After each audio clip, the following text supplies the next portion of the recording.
Muy buenas noches, inframundo. Tengo 23 años y de cuando en cuando visito un pueblo del altiplano mexicano llamado Aculco. Es parte del Estado de México. Por acá se cuentan varias leyendas. Una de ellas es la del árbol de la bruja, con la que yo he tenido experiencias personales. Por lo regular, no le hago mucho caso a las historias de terror.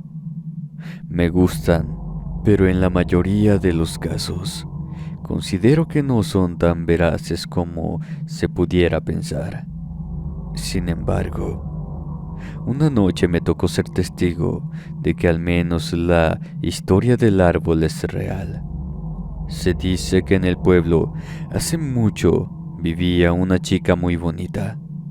Tenía la piel morena, los ojos grandes y expresivos, los labios carnosos y de un rojo que no necesitaba maquillaje para verse bien.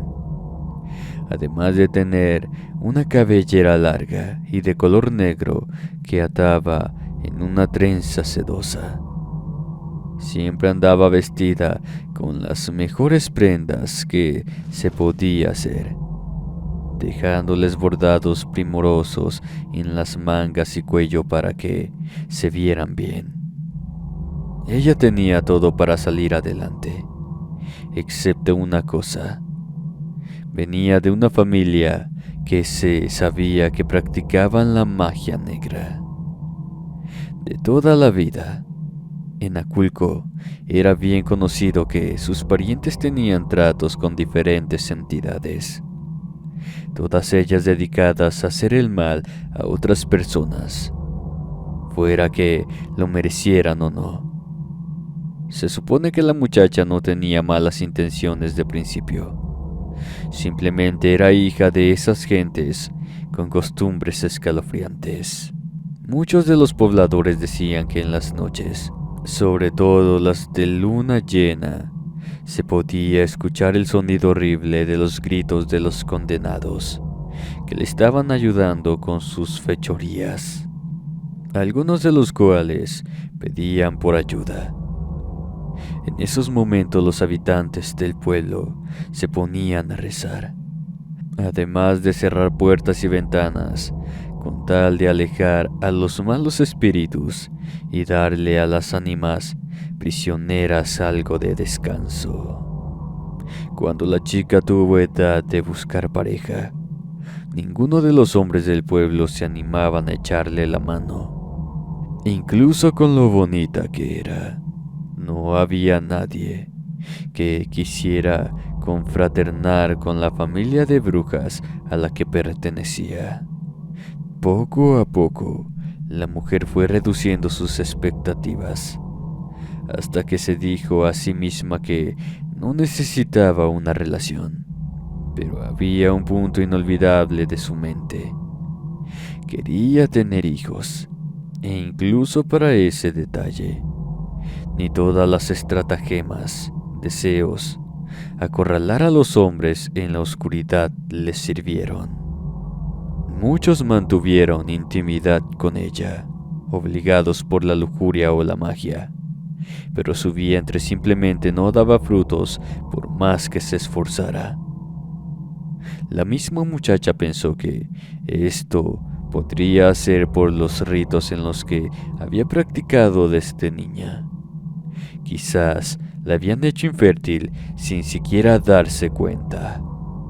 Pasaron los años sin noticias, lo que logró que la bruja tuviera un semblante cada vez más amargo y que sus rituales fueran más encarnizados debido a que ya le importaba poco si su alma o su cuerpo estaba bien. No podía tener hijos, y eso era lo único que le preocupaba, de manera que de su negro y roto corazón surgió una idea funesta. Buscaría un conjuro capaz de hacerle con un bebé, costara lo que costara, No le importaba sacrificarse a ella misma y al pueblo entero de paso. Lo que debía hacer era encontrar la manera de dar vástagos, y puesto que su vientre naturalmente ya no los iba a proveer por la edad, tendría que ingeniárselas de otro modo. Entonces fue que, en ese pueblo frío de niebla densa, ella empezó a invocar todo tipo de entes, demonios de los más diversos, todos con la misma misión: hacerla capaz de tener un hijo. Dicen quienes fueron testigos de esa barbarie, que la mujer atizaba a los diablos cuando estos mismos le contestaban que lo que pedía era imposible, que no podían con las fuerzas de Satanás mismo crear una vida que no estaba ahí de principio. Eso solamente hizo que la mujer se enfureciera más, así que contra todo pronóstico pasó de los entes oscuros a los seres celestiales. Trató de invocar ángeles para que ellos intercedieran con Dios mismo si era necesario para cumplir su mandato. Evidentemente, si los demonios no podían, mucho menos le iban a hacer caso los entes celestiales al ver el alma tan negra que se cargaba. Se quedó la casa entera tranquila por algunas semanas, pero pronto el resto de la población descubriría que solamente porque se estaba cocinando la peor idea de todas las que podían pasar por la cabeza de esa persona. Una noche, mientras todos dormían, en una de las casas del pueblo se escucharon alaridos escalofriantes y los llantos de una madre. Se habían llevado a uno de sus hijos, el más pequeño de apenas 2 o 3 años. Enseguida, los vecinos se levantaron y comenzaron a buscar por todos lados. Pensaron que quizás el pequeño, en su afán de conocer el mundo, se había despertado y salido sin que nadie lo viera a las zonas más salvajes. Incluso fueron hasta las cascadas para corroborar que no había rastro alguno. Efectivamente, esa noche no encontraron nada, ni un rastro. Absolutamente ninguno coincidía. Era como si simplemente el niño se hubiera esfumado en el aire. Durante el día, continuaron las pesquisas. Quisieron recorrer todas las casas, todos los rincones. Cada alma de Aculco salió para buscarlo, a excepción de la bruja y su estirpe. A esa casa ni se acercaron. Sabían que era mejor no pedirles ayuda. Cuando llegó la noche, mientras los pobladores seguían con desesperación la búsqueda, otro pequeño de la misma edad tuvo un destino similar. De pronto dejó de estar dormido en su cuna y no había rastro alguno de que otra cosa pudiera estar pasando. Las mismas escenas se repitieron, solamente que ahora los jefes del pueblo sospecharon que era un animal salvaje, sediento de carne humana, el que debía estar haciendo ese tipo de cosas. Así que sus pasos se dirigieron a la naturaleza para ver palmo a palmo a algún rastro de la criatura equiva que estaba haciendo esas fechorías. Mientras lo hacían, notaron que el árbol al lado del lavadero, un gigante viejísimo, tenía unos cortes extraños en las ramas, además de varios símbolos tallados que con anterioridad no se habían visto. Eso despertó las sospechas de los hombres, pero sin mayores pruebas. Simplemente tomaron nota de lo que vieron y regresaron con las manos vacías. Nadie durmió esa noche. Todos estaban nerviosos sobre quién sería el siguiente en la lista de desaparecidos. Abrazaban a sus hijos y no los dejaban un segundo a solas. Sin embargo, mantener eso es imposible. Así que cuando una de las mujeres tuvo que ir a cambiarle el paño de la frente a otro de sus hijos que estaba ardiendo, su bebé de apenas 1 año también desapareció. Claro que ahora, con tantos ojos atentos a lo que pasaba, pudieron dar al fin con el culpable. Uno de los vigilantes vio a la bruja salir de la casa de la mujer con un envoltorio en brazos. Al principio no pensó nada, pero al darse la alarma, no dudó en irse corriendo de ahí, y eso la delató.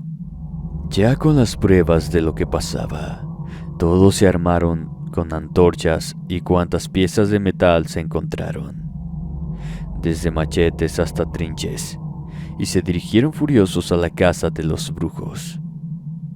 En esos momentos la abuela y los padres de la muchacha salieron de la casa con las manos en alto, diciendo que ellos no eran culpables, que no sabían nada. Los pobladores, de cualquier modo, los amarraron para llevarlos a la plaza. Ahí confesaron que la hija había estado haciendo varios conjuros en el árbol del lavadero.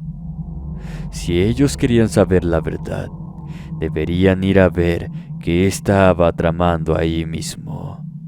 Algunos de los hombres fueron al árbol para corroborar la historia. Enseguida se encontraron con la mujer y el espectáculo horrible de sus manos, sacando los interiores del bebé para realizar ritos arcanos con ellos. Embarró en el árbol. Se notaba que la sangre del niño había sido utilizada como tinta para dibujar montones de símbolos. No necesitaban más pruebas, así que se lanzaron contra ella inmediatamente.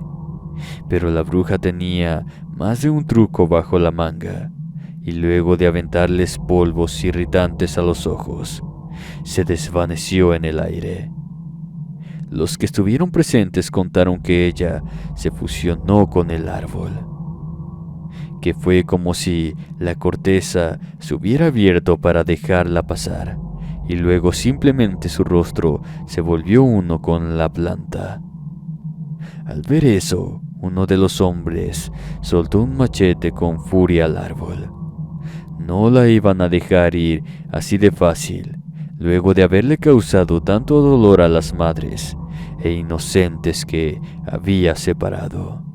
Cuando el metal tocó la madera, la hechicera se rió con una voz que emanaba de las ramas mismas, mientras al tiempo se escuchaba el llanto de un bebé y sangre roja y espesa emanaba del corte.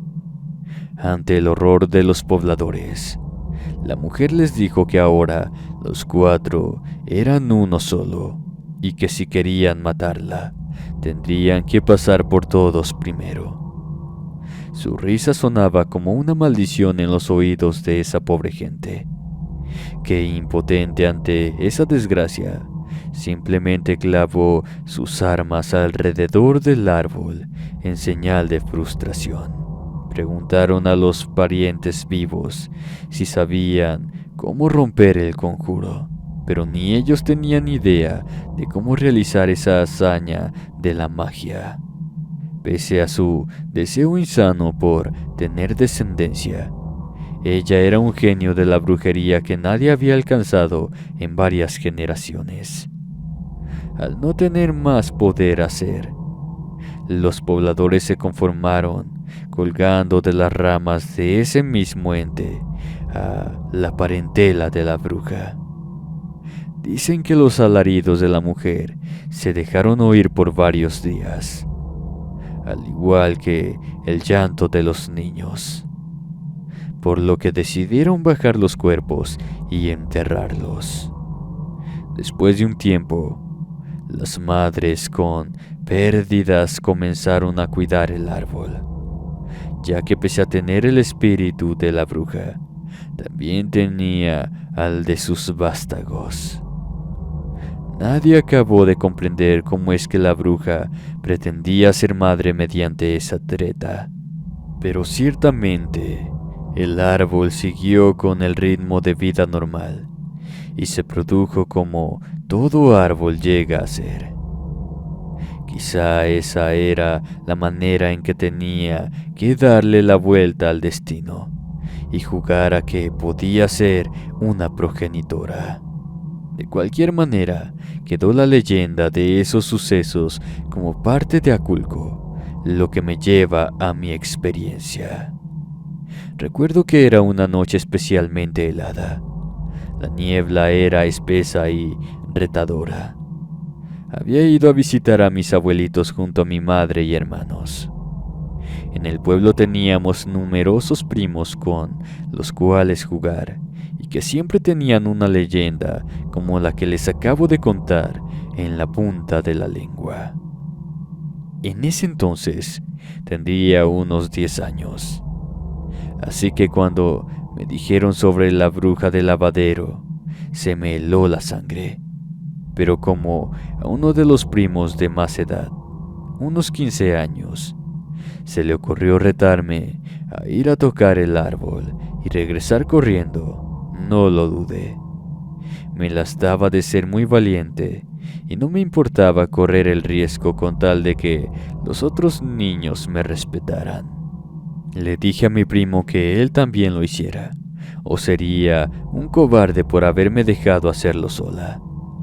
A mi pariente tampoco le parecía que le llamaran gallina, así que ambos partimos para el rumbo del lavadero, mientras el resto de los chiquillos nos esperaban junto a la casa para mantenerse atentos.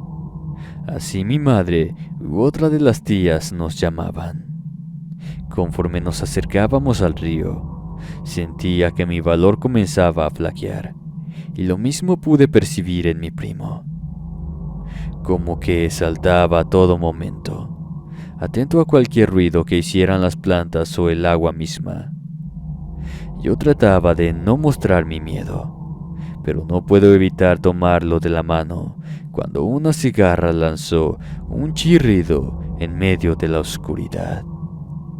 Ambos nos reímos, y él estaba a punto de preguntar si de verdad quería seguir con eso, cuando vimos que, ya estando a la altura del árbol, pasamos saliva, y con los ojos abiertos como platos, vimos el tronco bulboso, con tanta tortuosidad que pareciera tener montones de rostros encajados en el sitio, además de las ramas que ululaban de tal manera que parecían gritar con voz de personas.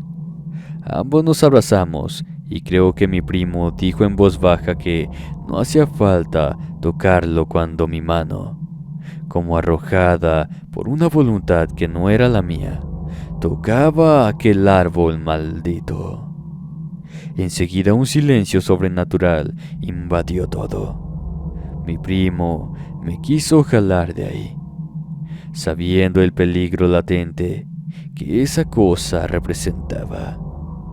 Enseguida sentí que mi mano se hundió con mayor intención en el interior, como si algo le estuviera jalando, y la madera no fuera dura, sino de gelatina. Comencé a gritar y llorar por ayuda.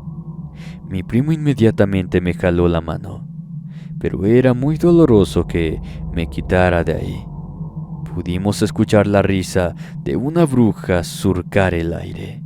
Me daba directo en las orejas, como si yo misma me estuviera riendo.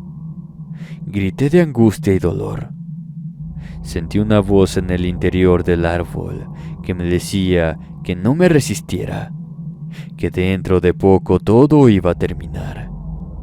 Por supuesto, eso solamente hizo que me retorciera con mayor celeridad. Ya llevaba medio antebrazo dentro, cuando mi primo tomó un pedazo de machete oxidado que estaba tirado al lado del río. Cerré los ojos mientras él comenzaba a escarbar con el pedazo de metal el interior de la madera. comenzó a sangrar de forma profusa. Se escucharon gritos de montones de niños y una mujer adulta. Él me preguntó si me estaba lastimando, sin detenerse, al ver que no era ni mi líquido vital ni mis alaridos. Continuó con la labor con mucha más fuerza. Después de unos minutos tortuosos, ya me había sacado la mano por completo del interior. Estaba deshecha por el llanto. Él sudaba profusamente. No había manera de explicar lo que había pasado, más que al ver la madera que había sacado entre mis dedos. Tenía la forma de un rostro de mujer, pequeño, como si lo hubieran tallado en la madera misma. Ambos nos abrazamos un buen rato. Recuerdo que nos pusieron la regañada de la vida, pero como en ese momento me desmayé, decidieron bajar el castigo y mejor concentrarse en quitarme la fiebre que me subía y bajaba. Al principio mis familiares pensaron que era por el susto, pero conforme pasaron los días, además de la fiebre, tenía pesadillas muy vívidas. Horrendos momentos en los que soñaba que la bruja venía por mí, que ella trataba cada noche de llevarme al interior del árbol y que yo me retorciera para huir de su agarre maldito. Después de 2 días que no mejoraba, mi madre llamó al sacerdote. Al entrar a la casa, el hombre inmediatamente dijo lo que me pasaba, que era producto de un ser que tenía una fuerza más allá de lo conocido, que se trataba de una bruja que me quería llevar a la tumba. Sin que le dijera nada, había acertado en el diagnóstico. Cuando le informaron que la bruja era la del árbol del lavadero, el pobre casi se va de espaldas. Mi madre cuenta que el párroco decidió llamar a otros compañeros de la localidad vecina, ya que no sentía tener la fuerza necesaria. En lo que venía el segundo hombre, me tuvieron bañada en agua bendita, y parecía que solamente eso me podía calmar un poco. Una vez que el otro sacerdote mucho más joven llegó, comenzaron a hacer un rito de exorcismo. El hombre dijo que eso era importante, porque el espíritu de la bruja quería tomarme para sí, encerrarme en el árbol junto a los otros niños que seguramente se había llevado con los años. Se la pasaron realizando los ritos por horas hasta que finalmente pareció que podía dormir tranquila. Me quedé inconsciente por un día completo y al parecer estaba como si nada hubiera pasado. Mi primo me abrazó. Estaba muy asustado y se sentía demasiado culpable por lo que había pasado. Pero tanto mi tía como mi mamá le dijeron que él no tenía manera de saber que iba a pasar eso, sino que simplemente eran cosas que pasaban en la vida sin que uno las quisiera. Una vez que todo pasó, evidentemente nos prohibieron acercarnos al lugar. Además de que los padres que me atendieron me recomendaron siempre cargar con una medalla de la Virgen o de tal santo de mi preferencia, pero que no me la quitaran ni para bañar, debido a que muchas veces, aunque el rito sea efectivo, quedan ciertos remanentes de la posesión que me podrían hacer más proclive a ver espíritus o ser atormentada por entes que notarían mi vulnerabilidad. Les hice caso. A la fecha siempre cargo mi medallita, además de que ya me di cuenta que lo que ellos me dijeron era cierto.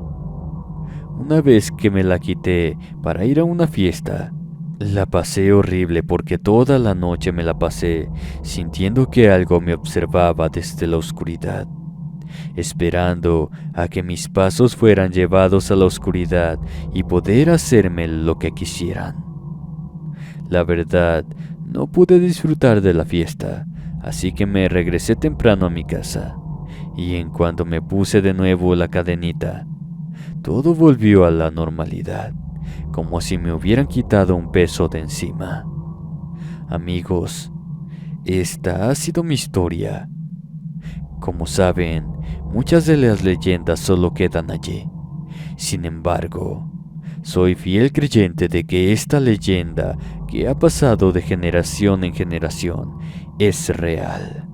Muchas gracias por escucharme.